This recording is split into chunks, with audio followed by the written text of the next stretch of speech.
Alright, real quick, just want to say, in the spirit of Christmas, going to be giving away this Anism double LP. Details will be at the end of the video, so cue the start of the video. Got it! So anyway, Hell's Headbangers, online distributor of metal, CDs, vinyl, tapes, etc. They recently did a flash sale, 20% off vinyl. And me and my infinite financial wisdom, I thought, the more money I spend, the more money I'll save. So I just went off, got 14 records here, mostly black metal, but also got some death metal, heavy metal, thrash metal sprinkled in there. You know, gonna go through my haul starting in alphabetical order. So that means we're starting with AEGRUS, Invoking the Abysmal Night. So once again, shout out to Desolate Solitude for turning me on to this band. But AEGRUS is a modern black metal band from Finland. They got a nice mix of kind of that classic Sargeist and Satanic Warmaster sound, with a little hint of that AEGRUS spice that is uniquely their own. My favorite songs on the album are probably the title track, Those Who Hide from Light, and Where the Forest Emanates Death. Has this really kind of spooky, ominous, brooding sound to it that really shows what makes AEGRUS unique.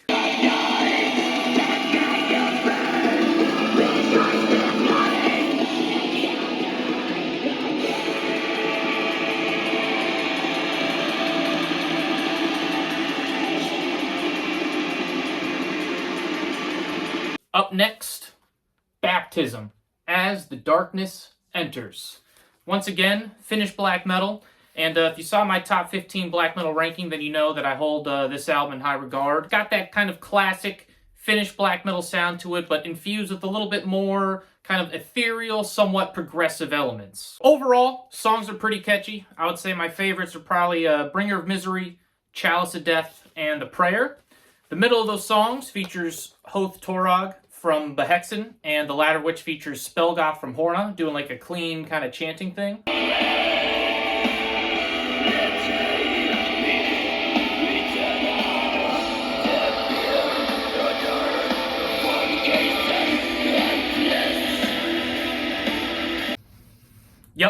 Yep, I mean, come on. You know I had to get these. Darkthrone, Transylvanian Hunger, self-explanatory. You can check the back there. And Under a Funeral Moon. Probably my second favorite Darkthrone record, and that is because of the song diversity. Yeah, once again, I mean, just look at the back of this thing. Absolutely beautiful. Zephyrus down there, you were absolutely missed in Darkthrone, buddy. Like I said about the song diversity, you got the very kind of spooky, mystical sounding Natasha and Eternal Sleep.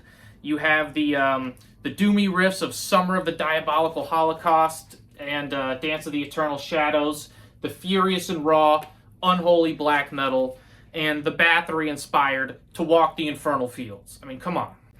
It's Darkthrone, people. What are we doing here? All right, if you don't like Darkthrone, your favorite band is Black Veil Brides, and you're not even 12, you're 11.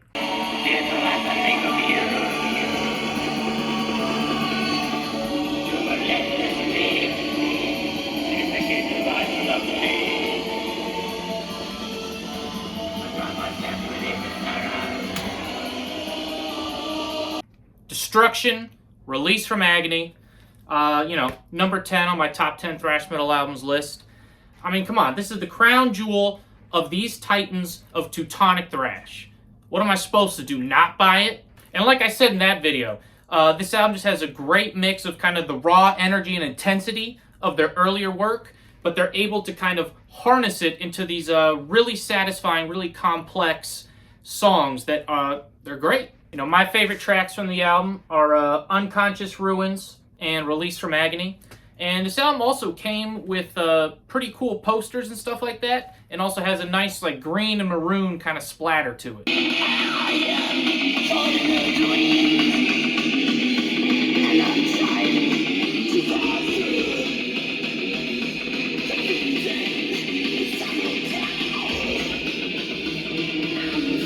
Up next, GORGOROTH, INSTINCTUS, BESTIALIS, whatever, I don't know, 2015.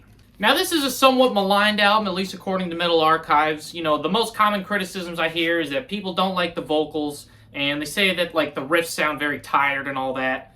Are you people smoking crack? I understand that the vocals aren't the usual black metal affair. You know, instead of the usual high-pitched shriek, it's kind of more of a low death growl. But I don't know, I don't really have too much of an issue with that. It kind of reminds me a little bit of what Hoth Torog has been doing with his vocals with Behexen recently. You know, contrary to Metal Archives, I actually really like the riffs on these songs.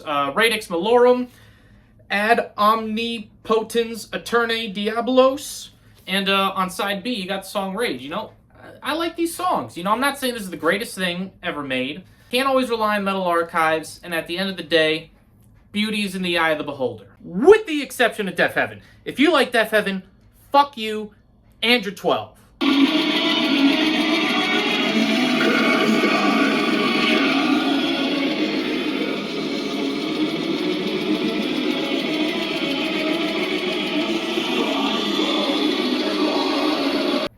Lord Belial, Unholy Crusade.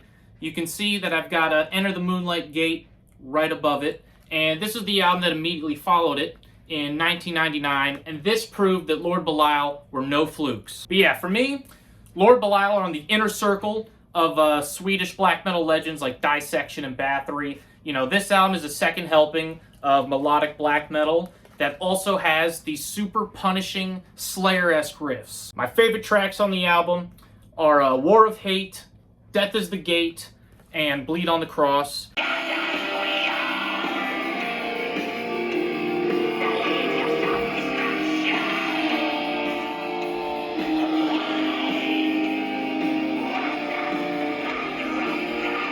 Heavy Metal Time, Merciful Fate, Don't Break the Oath. Believe I had this at number 10 on my heavy metal ranking, but I mean, come on, absolute classic. This is upper echelon, top shelf, heavy metal. You got the riffs, you got the melodies, you got King Diamond's falsetto, vocal harmonies, and this album was massively influential for heavy metal, and of course the nascent black metal scene that was starting on. My favorite songs from the album, I'd probably say A Dangerous Meeting, Welcome Princess of Hell, and Night of the Unborn.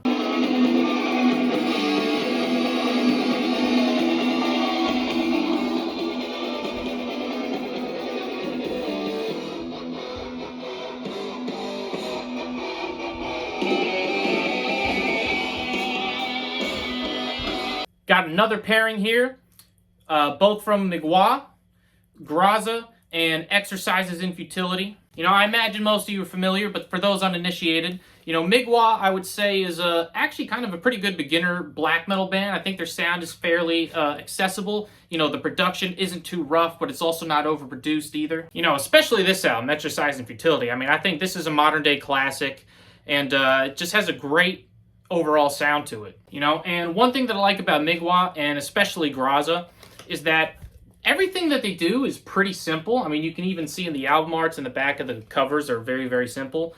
And I think there's something to be said about making the most with kind of using the least. Take, for example, the Ramones. You know, that first album, everything is just basically just power chords, and every song is like under 3 minutes. But the songs are very effective and very catchy, and I think, you know, in today's society, I guess, you know, with social media, everyone wants to be super flashy, you know what I mean? Like, you got bands like Archspire just going 350 BPM, crazy-ass diminished arpeggios and stuff. But like I said, I think there's really something to be said, and it's kind of like a lost art or a lost craft to just make the most out of very, very simple things.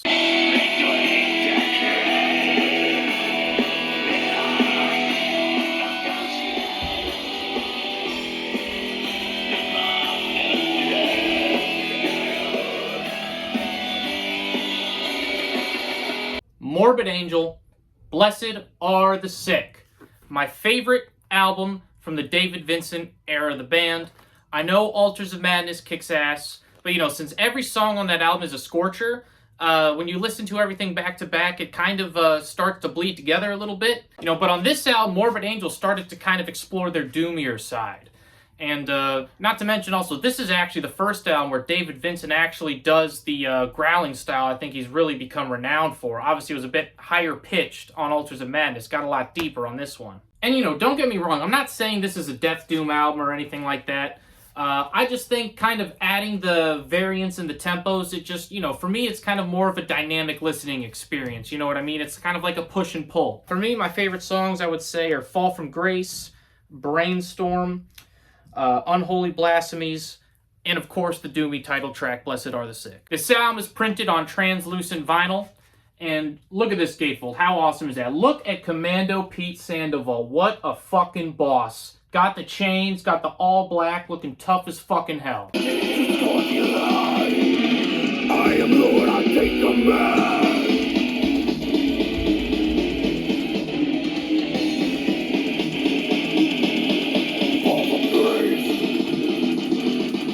Another thrash record. Morbid Saint, Spectrum of Death, baby. This album is just absolutely phenomenal, furious thrash metal, arguably death thrash. It's got a pretty raw sound to it, probably because technically it's a demo and not an album. But I mean, this album is just, it is absolutely unrelenting. 80% of this album is probably played at like 220 BPM and over. I mean, you could basically think of this album as like, imagine if Slayer, right before they were going to record Rain and Blood, they spent the whole production budget on bath salts. And whatever $20 they had left, they bought a microphone to record Rain and Blood on bath salts. Unfortunately, did not act fast enough to get like any of the color or splatter vinyl, just got the regular black disc, but you know, it's about the music, it's not about the color of the disc. And favorite songs for me, Lock Up Your Children, Damien, Crying for Death, and Scars. And another fun thing about this, it actually came with a poster as well.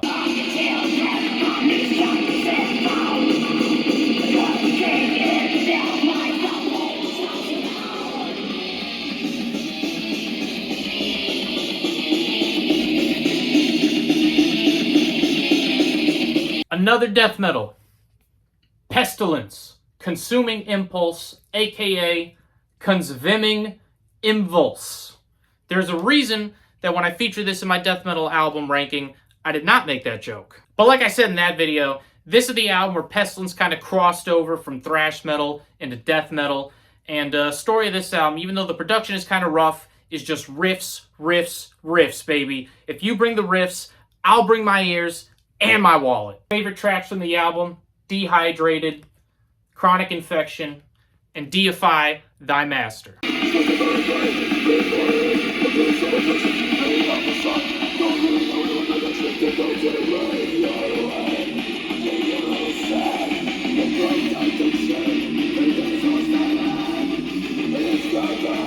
And to close out my vinyl haul, Razor, Armed and Dangerous, 1983. Mix of heavy / speed metal, and they would later go on to be more thrash metal. But to me, this album is kind of like if Motley Crue Shout at the Devil and Metallica's Kill 'Em All had a baby. Album features the original 7-track, 23-minute EP, as well as a demo on the back. And I would say my favorite songs from this are probably Killer Instinct, Armed and Dangerous, and Take This Torch.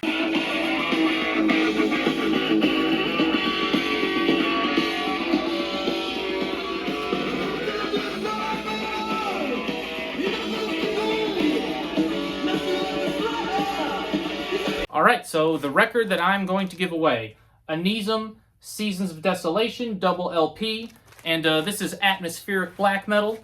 And basically this LP was a free throw-in from Hell's Headbangers. This is why they are a great online distributor, people. Yeah, so I just want to say that I appreciate the fact that they threw me something that would be right up my alley. You know, they saw that I ordered black metal, they give me a black metal LP, double LP at that.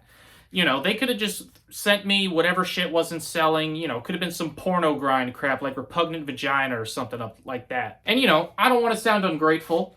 I obviously appreciate what they did for me. So I figure, you know what? It's Christmas. Let me pay their generosity forward. Let me get this record to a better home, to someone who will appreciate it more. Because, you know, it's atmospheric black metal. You know, I gave this record a listen.